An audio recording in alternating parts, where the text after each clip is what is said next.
ไงวันนี้แห้งมักเนาะ กินอันใดก็ ฮะ ย่อแพง อย่ามาเพลงไว้วะอย่ามาเพลงไว้ นึงก็เต็มแหล่มน้อยนะ น้ำในเกิด ซ้ายหยา ฮะ มน้อยหักซ้ายหยาแบบ หักสายหยาบ่ตัวนี้แหละคือสำคัญพี่น้องเอ้ยน้ำในกินได้บ่ก็บ่กินนี่ก็ได้นี่กินบ่น้ บ่ ำยันว่าเนาะว่าอยากกินน้ำกินใน พี่น้องเอ้ยเด้อตัวนี้แหละคือ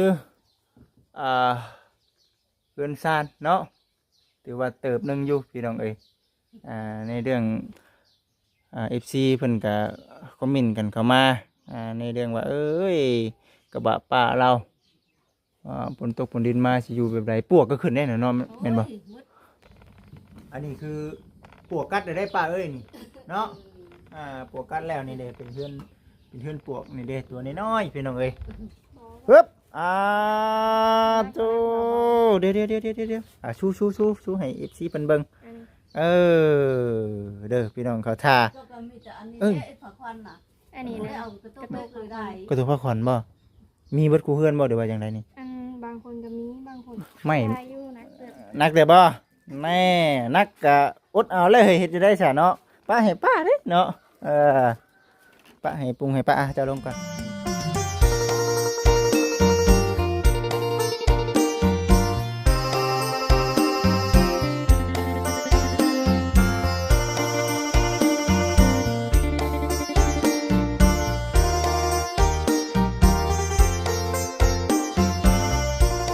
พี่น้องเด้อเนาะหลังจากว่าเนาะอยู่เทิงเฮือนเทิงซ่านเนาะพี่น้องเนาะพุ่นหลังคุงหลังคาถือว่าเปเพฮักเพพี่น้องเอ้ยถือว่าบัดเวลาฝนตกได้ซะเอาป้าสบายดีสบายดีบัดเวลาฝนตกมาได้ซะนี่สิป้าไปใส่ กระปะอยู่นี่แหละปุ๊บเอา ปุ๊กเอาคำว่าพุ่นพระชื่อน่ะได้ปุ๊บเอาก็ได้ ผลพาใส่เนาะปุ๊กเอาเนาะเอามื้อนี้ก็ได้ถือว่าเพิ่นมาปะไว้นี้พี่น้องเอ้ยเนาะจัดแจงมะเร็งนี่คือสิกินหยังก้อนมะเร็งนี่ฮะ สิกินงูจิ้งนั่นแหละเอ็ดกินยังบ่หมดอยู่เพิ่นได้ เอาน้ำในกว่านี่เนาะนี่ไข่แน่ปลากระป๋องนี่กินน้ำพร้อม ก็กิ เนาะ นนั่นแหละเอาแต่พายเยอะโลแล้วเจ้าเห็นกินโลแล้วถึงลูกมันก็ดี บ่กินดอกอันนี้ หมานอยู่นี่เห็นจักแล้วเราเคยกินช่ำเราอยู่ปุ่นเราเคยกินเมื่อใดบุญนี้ต้องกินกันเราชื่อกินอยู่ไปชนเหม็นชนยังชื่อปลากระป๋องนี่นะ เอาดีแล้วแสนดีแล้วถือว่าตัวนี้แหละพี่น้องเนาะในเรื่องตัวสำคัญนายอยู่หันแล้วน้องบุญตาคือสิเมื่อยมื้อนี้เนาะเมื่อยอยู่บ่มื้อนี้ก็ถือว่าพี่น้องเด้อเนาะนั่งลงนิ่งจักหน่อยแล้วเฮาเป็นไงเฮาเมื่อยบ่บ่เมื่อย พี่น้องเอ้ยเนาะถือว่าได้หมอไม้เนาะพี่น้องเนาะได้หมอ แกให้เราเลย ลองเบิ่งดูมาเปรียบเทียบกันมาเบิ่งดูเฮ้ยหมอเก่าเฮากับ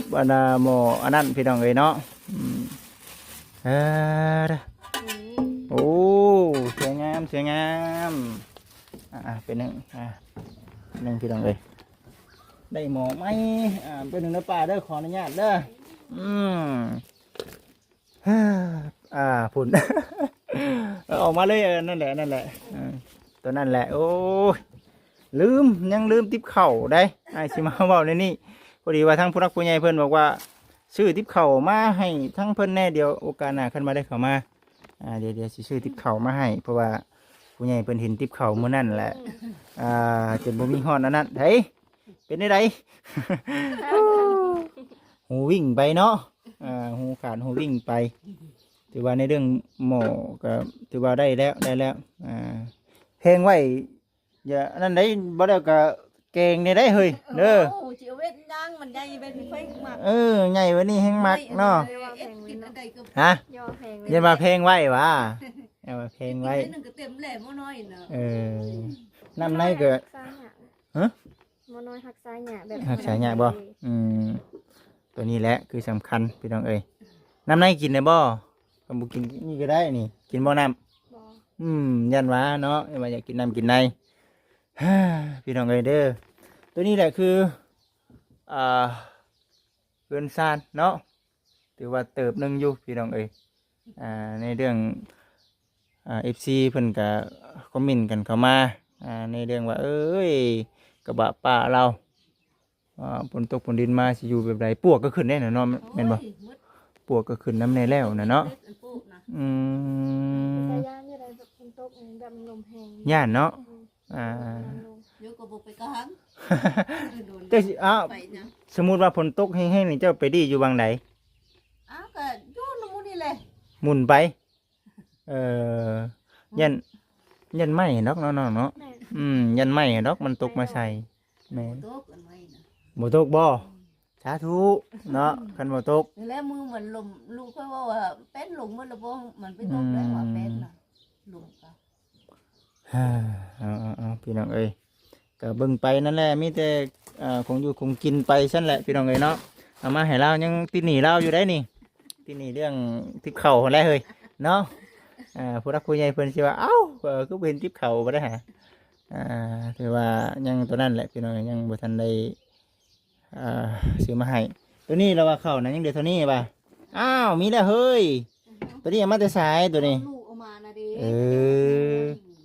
ยังโชคดีแล้วก็แบบตัวนี้เนาะแมันบ่ เจ้าอีแดง ก็จะ อันนี้คือลูกเต้าเราเอามาให้พี่น้องตัวนี้ อันนี้ตัวเลิกน่ะ ดีแล้วดีแล้วดีแล้ว อันนี้ตัวอันเจ้านั่นแหละเพิ่นอันนั้นอันนี้ไปเอาเพิ่นจะอันเพิ่นฮือ อืม ขนาดนี้อันนี้นะที่คนต้องเขาทำ อย่าดอกอย่าดอกดีแล้วยังว่าอ้ายเรายังเอามาให้ได้คิดเห็นแม่เด้ อันนี้กระปุกมะพร้าวพี่น้องเอ้ยเนาะใส่จนเกลี้ยงเนาะ เอ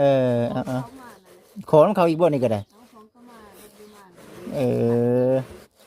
เอาบ่เอาขัดเดี๋ยวบุญ ดีแล้วดีแล้วปิดไว้พี่น้องเลยเนาะฮะใช่เฮ้าเป็นจังไดในเรื่องเขานำสัมปลามาไว้ระบ่อยู่เพื่อนพุ่น มาแล้ว โอเคนั่นแหละพี่น้อง เฮ้ยเขาพิษวันนี้มา บ่ได้มา ดีเลยอันอุ่นเอา สิอุ่นเอาบ่อะไรอยู่ เก่าหลายอยู่ดีแล้วเนาะหนึ่งเขาคือเก่ามันจักมุงแล้วหมด เรียน4 โมงหรือเปล่า เข้าหามุงอาจจะหน่อยหาเมื่อเนาะเดี๋ยวให้มาส่งพี่น้องเลยเนาะครับเพิ่นมาสิแล้วป้าเอ้ยมานั่งพี่ป้ามาเข้ามามันแดดผมกินเองมาคุยกันก่อนสั่นแหละจังว่าโอ้หานเห็นบ่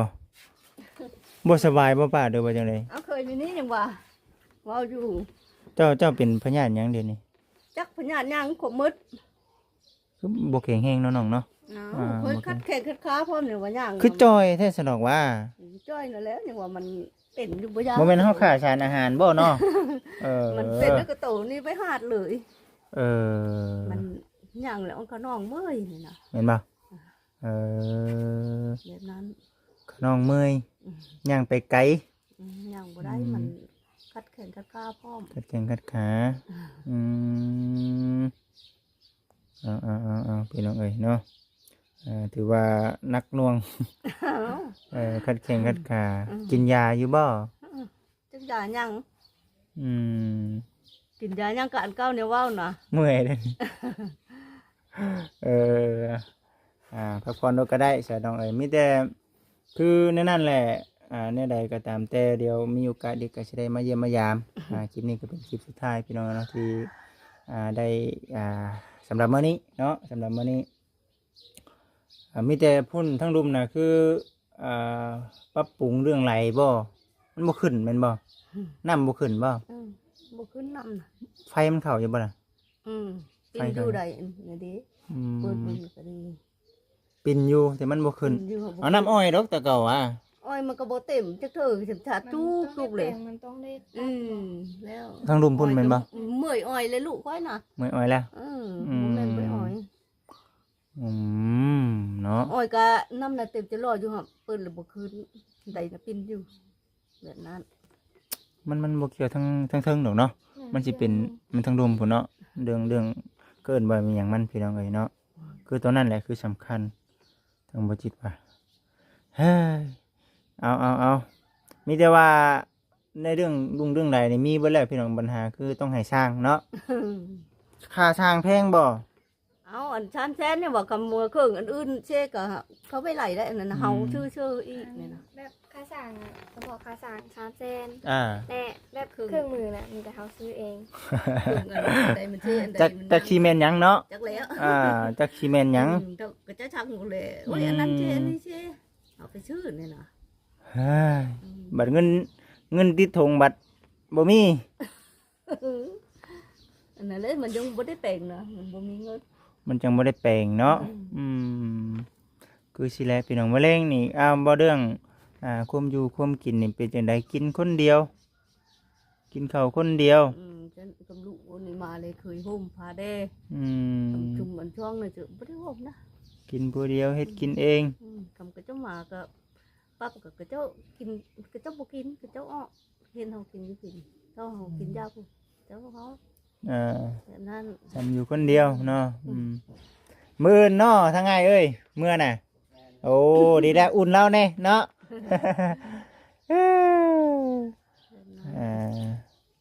ว่าพุ่นแลพี่น้องเนาะดีใจนำผู้ใหญ่เพิ่นจัดแจงให้เอาพี่น้องเอ้ยก็สิประมาณนี้แหละเบิ่งขออนุญาตเด้อ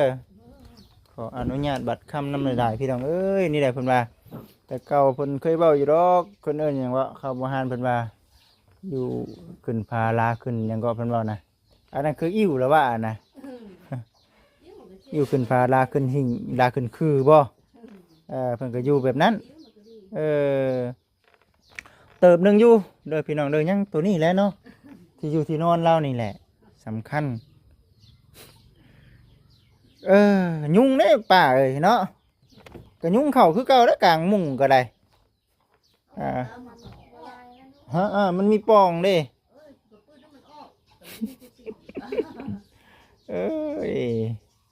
ใส่พื้นไผ่เฮาดอกไผ่ได้ซะเดี๋ยวนี้เนาะกระดุมกระดานเป็นเอาอนาพยางปกไว้พี่น้องเอ้ยโอ้เสียงอยู่ได้ป่าเอ้ยเนาะมีแต่ไม้อ้อยไผ่ได้นำนี่เห็นบ่ปวกขึ้นนะพี่น้องเอ้ยทั้งคันสิเอาใส่ก็ย่านปวกเนาะเฮาเบิ่งครั้งแล้วเอาแบบสังกะสีมาใส่ย่านสิหลายของเนาะย่านสิหลายของถือว่าเราก็สมพันธ์อยู่ได้เอาอันนั้นอันนี้แนมพี่น้องเอ้ยมาซ้อนเนาะมาซ้อนไว้แต่ว่ามันบ่ไหวเนาะมันบ่ไหวฝนตกมาฮอดได้พี่เนาะแม่นบ่ปะฮอดแม่นบ่พระข้างนั้นก็ฮอดพระข้างนี้ก็ฮอดพี่น้องเอ้ยลมมาแห้งคักเนาะจนจังเราว่ายามันยังใครกว่ายามฟ้ายามฝนเราว่าเนาะยามฟ้ายามฝนก็สิแน่นั่นแหละพี่น้องเอ้ยมีแต่พิจารณาเบิ่งไปน้ำกันเด้อพี่น้องเด้อในเรื่องครอบครัวของทางแม่ป้าเราเนาะกระมุนอยู่จังซี่แหละนี่เด้อันนี้คือปวกกัดได้ป้าเอ้ยนี่เนาะปวกกัดแล้วนี่เด้เป็นเพื่อนปวกนี่เด้ตัวน้อยๆพี่น้องเอ้ยตัวน้อยๆบัดกัดไม่ได้เว้ยเนาะสำคัญเติบหนึ่งอยู่เนาะก็ถือว่าสิประมาณนั่นแหละเดี๋ยวไปทางใดก็เห็นฮอดเดือนฮอดดาวเบิ่งตัวนี้แหละพี่น้องเอ้ยเนาะยังมีสวนอยู่ได้ล่ะสายไผ่นี่มันสายไผ่ของฮะสายไผ่ของข้าเจ้ามันบ่นี่นี่แหละพี่น้องบ่คือว่าฮอดพุ่นเด้แท้บ่แม่นเนาะเคยขายอยู่หั่น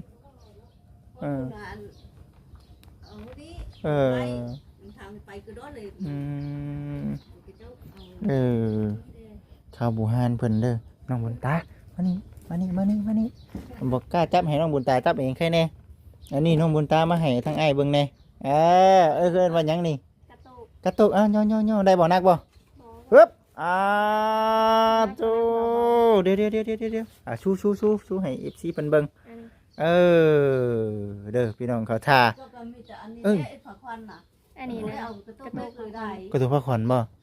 มีเบิดกูเฮือนบ่เดี๋ยวว่าจังไดนี่บางคนก็มีบางคนเบิ่งหั่นล่ะเบิ่งเอาพวกมีนึงแต่ก็จะมีแต่อันนี้แล้วเดี๋ยวนี้เขาเจ้าเอาอันน่ะกระตุกเล็กแบบนี้กระตุกคันมึงเป็นแบบนี้แล้วเนาะเดี๋ยวนี้เนาะคนบ่ได้เอาได้ อ้งามเพิ่นเฮ็ดเป็นเนาะอืม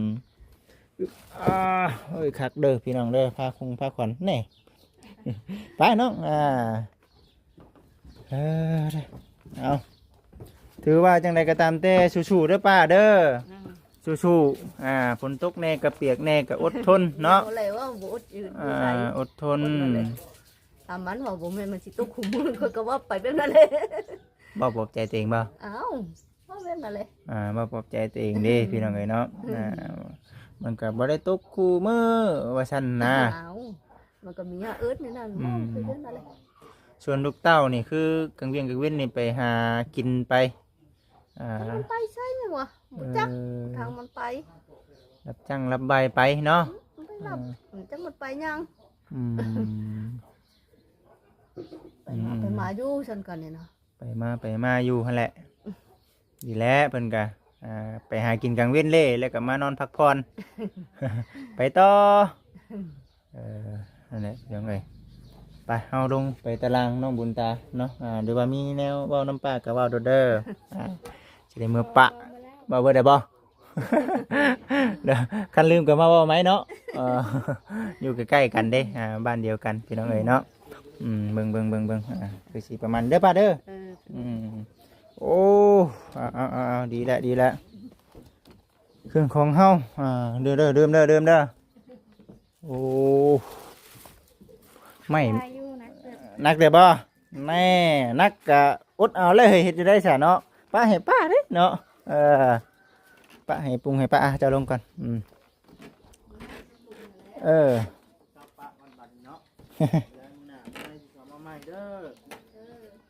ยังโชคดีแล้วนี่ที่พ่อทางไอ้คอยแม่นบ่ไอ้คอยผู้จักกันไว้เห็นบ่อันนี้เห็นในคลิปอยู่บ่ไอ้หรือว่าจังไดเห็นในคลิปอยู่บ่ดีแล้วติดตามกันไว้เนาะติดตามกันไว้เนาะหักเพลงกันไว้หั่นแหละไอ้เอ้ยเนาะเอาแล้วว่าจังซั่นจังซี่แหละแต่ว่าปัญหาคือเฮาบ่แม่นสร้างแม่นบ่อาบน้ำใส่สาบแรงนี่คอได้บ่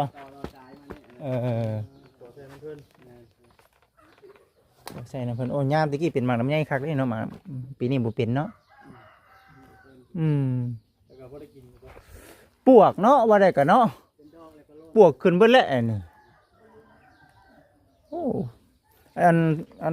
ถามก่อนเคยถามช่างบ่ว่าทั้งหมดทั้งมวลนี่มันเบิดเท่าได ทำแต่หลังคาประมาณ30 ล้าน เฉพาะหลังคาไม่รวมค่าสร้างบ่เหรอ รวมหมดเลย รวมหมดเลย 30 ล้าน 30 ล้าน แต่ว่าในความคิดของทางเจ้าคิดว่าในสมมติว่ามีสังกะสีท่านี่เจ้าว่าคืออยู่บ่สิขึ้นไปใช่ มันก็บ่จะคือ บ่คือเนาะ คือแล้วเนี่ยมันก็อันนั้น มัน พาสิจังนะ เฮายันสิหลายของเนาะสิหลายของเด้แต่ที่บ่จิตเบิ่งนี่ ล้าน ทางที่ดีเอาลงให้เราแล้วก็เฮ็ดอันน่ะน้อยๆให้เราเนาะเฮ็ดน้อยๆเอาก็ได้บ่จิตว่านะพี่น้องเอ้ยเนาะอันนี้คือทางที่ดีเพราะว่าอยู่ล่าอยู่แบบนี้ก็คือ มันสิคุสิโลนสิยามใดเนาะ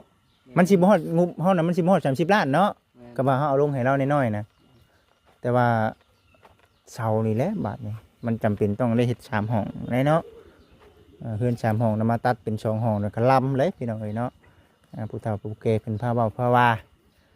คือเฮานี่บ่ยากเนาะน้องกันน่ะเนาะจับใส่เลยตอกใส่เลยมาตีน้ำหลังมัน คักนะเนาะ ยังโชคดีที่เรามีไฟว่ะสิว่าจังได๋ สำคัญอยู่ได้สำคัญอยู่ตัวนี้ก็ได้สำคัญคือกันตัวนี้นะเด้อหักบ่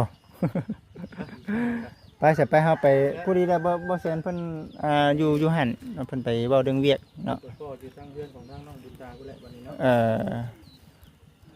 ไปเด้อไอ้เด้อมีแต่ว่าโอกาสหน้าคันว่าจังไดก็อยู่ดีมีแฮงอยู่ดีมีแฮงอ้ายหักเพลงคือเก่าโอเค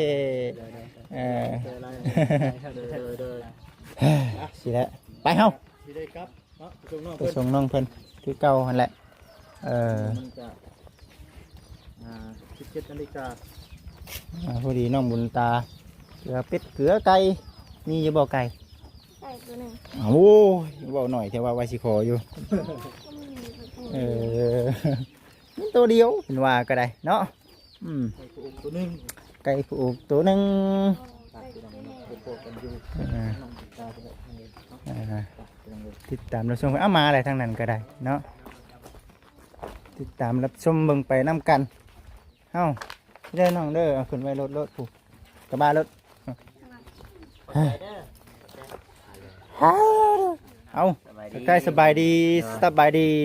ได้จะคลิปแล้วมันนี่ ครับ ประดินอยู่เพื่อนน้องบุญตาบ่ ไป ไปเนาะ ให้น้องเป็นเป็ดอยู่โคกินให้ก็ได้ อ่า ต้มเป็ดด้วยน้อง ไม่ได้เลี้ยงเป็ด ไก่ ไก่ตัวหนึ่ง หยุดหมาคุ้งนี่บ่ เขาจะเอามาต่อยเอาเลย2 หน่วยมั้ยเขาจะเอามาต่อยเอาเลยของแก้ว2 หน่วยเห็ดทอด เอ้ย มาต่อย สบายดีสบายดี สบายดีเนาะ น้องเด้อเมื่อเด้อเออ เอาไปพาไป เป็ เบิ่ น ง ไม้เนาะ เป็นไงจากที่เจ้าเบิ่งอ่ะเราอยู่เพื่อนอยู่ปะ ไปอยู่ เออ แต่เรื่องเขาเรื่องน้ำมันไล่เพิ่นก็อยู่กับลูกชายนะ บ่เอาหยังหรอมีแต่เขากับเสือนี่แหละเหรอเราจะได้ เชื่อเดี๋ยวก็เอามาให้ก็ได้ เออ อยู่ เอา เออ แรกมาวันนั้นมื้อหน้ามาได้ก็สิเดี๋ยวว่าแทนสิซื้อชุดยังชีพมานำ เพราะว่ามื้อนี้อันนั้นเด้ มื้อหน้ากันเดี๋ยวว่าแทนสิซื้อมาเอามาเบิ่งมันจะครอบครัวแล้วก็เพียงให้เพิ่นนำ อืม มีอยู่ชุดยังชีพพี่น้องไปอยู่ก็บ่ได้เอาไปขึ้นมาแจกเบิดเด้ อืม ขึ้นไปเซฟโฟนก็บ่ได้แจกเบิดก็บ่ได้เอาไว้ว่าแจกกินเบิดสินะเอาไว้แบบว่าเฮามาแต่ละครอบครัวก็เอามาให้เพิ่นนำ ว่าเข้าไปหน่อยหมู่บ้านนี้เดี๋ยวบ่ นั่นแหละเนาะขอให้ความฝันเป็นจริงเด้อน้องแพรวาเนาะ มื้ออื่น สิแพนแม่นบ่สิแพนเรื่องมามันกระจายเราเด้พากันนับเด่นๆนะ ข้าวนะ กับข้าวเราว่าเมื่อคืนนี่ก็มีผู้มาจีนอยู่แล้วว่ะแขกเด้อ เป็นผู้สาวนั่นแหละจิ้มมันแหละเหมือนผู้ว่าบ่เฮ้ยจะผู้ว่ามาจิ้ม เอานั่นแหละพี่น้องเอ๋ยเนาะมีแต่เบิ่งไปมีกี่เนาะตามเป็นอยู่บ่กี่ ทำเป็นอยู่ อันน่ะคืออยู่ได้กันบ่เนี่ยนั่นเนาะแต่ว่ากลางบ่เป็นกลางบ่เป็น มีแต่พ่อกับแม่เฮ็ดให้เนาะโอเคพี่น้องเอ้ยเนาะเอาไปเด้ออยู่ดีไม่แห้งเนาะโอเคสบายดีเอา โดยสบายดี สบายดีสบายดี สวัสดี